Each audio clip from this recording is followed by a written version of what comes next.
What more does Tyler Lockett have to do to break through? He catches crazy passes downfield. He catches everything in the intermediate area of the field. He's a productive player. He's efficient. He does literally everything that you want from a superstar wide receiver spot, but he doesn't get that recognition. Look at the release. There's your separation. Great route. Stutter and go. Gets by clean. That is unbelievable. Maybe the greatest catch I've ever seen.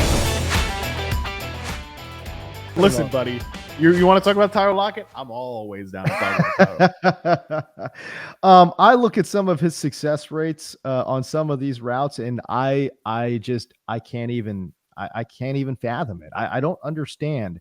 How does a man have a 96% success rate on the out route, 85.7% on the dig, curl, comeback, both around 93%? That's insane. What he is putting together in the intermediate area of the field. Insane. Absolutely insane was a direct quote from the profile for that conjunction, that mix, that combination of success rates on the out. And I mean, the curl and comeback, 92.9% success rate on the curl, and 93.8% success rate on the comeback. He's just absurd. He's a special route runner. He is an elite tier route runner. And he is what we talked about, bring this all the way back to what we were talking about with Kadarius Toney at the beginning of the episode. He's obviously a detailed, hardworking grinder technician. He also combines it with just unbelievable speed. Like watching Tyler Lockett just from a subjective standpoint, watching him for this profile is like, man, this guy is so fast. And like, you forget about it at sometimes, like he will just outrun everybody. And he is, we're talking about a guy that, what is he going to be 31? Is he going to be 31 this year? 31, 32. Dude, honestly, I really don't know how else to say it, but like we have talked about some receivers on this podcast very recently. We've talked about Keenan Allen. We've talked about DeAndre Hopkins. I'm not going to say the name Allen Robinson, but we're talking about receivers of the last 10 years that at one point were like superstar receivers, and now we're starting to see the early signs of decline, right? We talked about Keenan Allen. We certainly talked about DeAndre Hopkins. And like we're talking about a guy here in Tyler Lockett.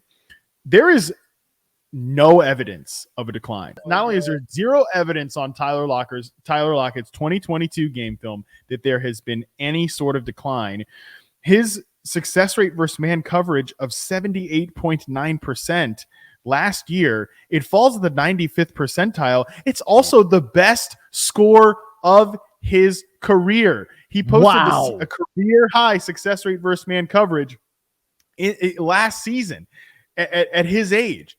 There's no decline here. He's aging beautifully.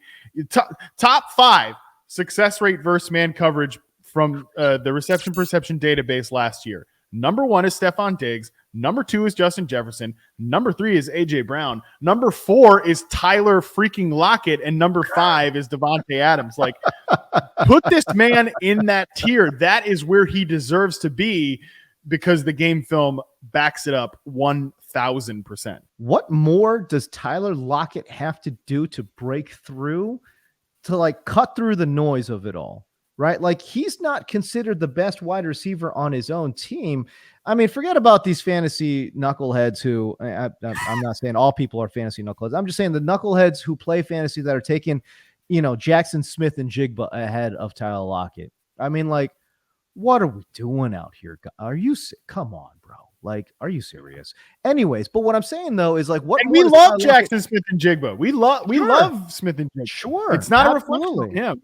No, not at all. JSN is going to be a great player for this team. I mean, he adds some much needed versatility and depth to this wide receiver room, 100% for sure. But he's third fiddle. There's just not even a question. And then in the offensive pecking order, he's like 5th or 6th.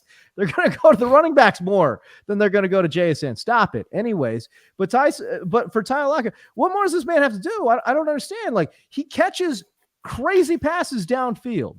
He catches everything in the intermediate area of the field. He's a productive player. He's efficient. Like he does literally everything that you want from a superstar wide receiver spot, but he doesn't get that recognition. I really thought last year would be the moment where because Tyler Lockett had another dynamic season, Mhm. incredibly productive. And he doesn't have the raw stats necessarily that other elite receivers do, because he is, and again, we ranked our top 10 last week. I don't think Lockett is an elite receiver as like a Justin Jefferson, but I think he's a top 10 receiver.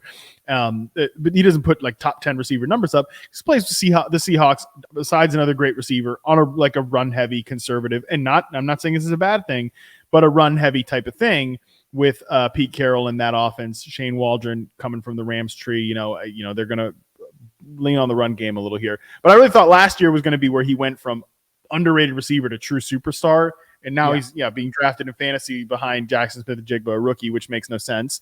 The one thing I would say, though, the one critique about Lockett's game that people will point out is he's not a yak guy. I just laugh because I have seen so many cut-ups of Tyler Lockett just immediately going down. which I get. Like, again, he's 5'10". What is he, like a $190 soaking wet, right? Like he's like a $185 or like a $190, right?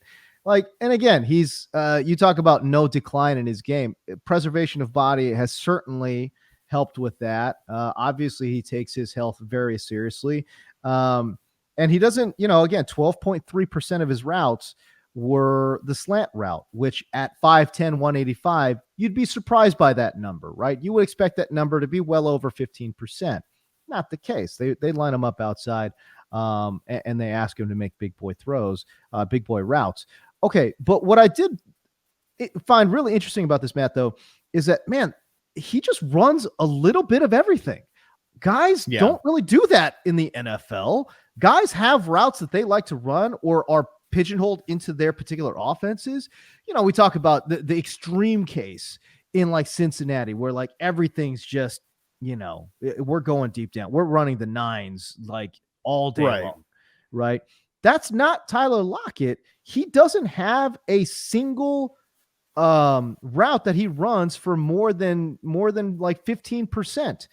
Nines, post, both in that 11-12 range, dig 10%, out about 10%, curl, slant, flat. I don't know if there's another receiver that runs the full route tree like Tyler Lockett.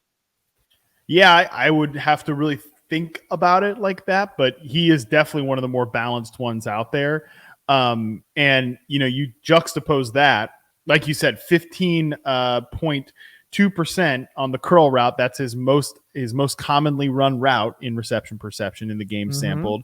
Whereas, you flip that on the inverse, the two routes that Tyler Lockett does not run, that runs below the NFL average, 9 routes and slant routes. Guess who, runs those at an above average rate? DK Metcalf. They complement each other so well in that way, like the routes that they run. And, Lockett, I think, being able to exploit those routes and the intermediate routes in that area is so crucial because he's a harder guy to assign extra defensive attention to as well. That's why there's such a hard, receiver court to defend, because DK is that like stationary X receiver, who's going to face a ton of press man coverage. It's like, but you also can't press Tyler Lockett, and teams don't press Tyler Lockett very often.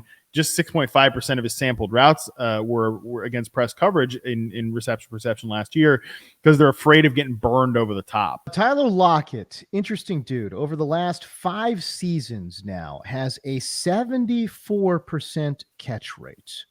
Given what he does, that is just absolutely freaking banana pants. 74% catch rate. This guy's everywhere, man. Unreal stuff.